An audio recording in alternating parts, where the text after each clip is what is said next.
ठाकरेंसाठी विधान परिषदेवर कॉम्प्रोमाइज करू असं काँग्रेसनं सांगितलेलं, मात्र युबीटीनं काँग्रेसचा अपमान करण्याचं काम केलं अशी टीका संजय शिरसाट यांनी केली।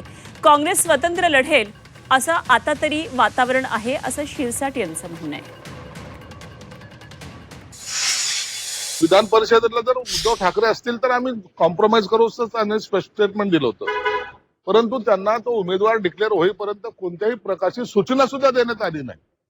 म्हणून आता काँग्रेसला काउंट करणं किंवा काँग्रेसचा अपमान करणं हे उभाट्यानं केलेलं आहे। मला वाटतं काँग्रेस हा अशी ती पार्टी आहे, मग ते काही सगळं गेलं तरी चालेल, परंतु आम्ही आमचा हट्ट सोडणार नाही या भूमिकेत कदाचित ते असतील।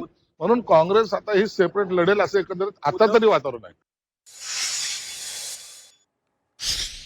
तर संजय शिरसाट यांनी प्रतिक्रिया दिली आणि हा तर काँग्रेसचा अपमान आहे, उद्धव बाळासाहेब ठाकरे पक्षानं हा काँग्रेसचा अपमान केलेला आहे अशा प्रकारे संजय शिरसाट यांनी ही प्रतिक्रिया दिली। त्यांनी या निर्णयावर टीका केलेली आहे। तर सध्या विधान भवनामध्ये हालचालींना वेग आलेला आहे। सर्वच पक्षांचे प्रमुख नेते आमदार या ठिकाणी पोहोचलेले आहेत। आज उमेदवारी अर्ज भरण्याचा शेवटचा दिवस आहे, त्यामुळे हे पुढचे काही तास अत्यंत महत्त्वाचे आहेत।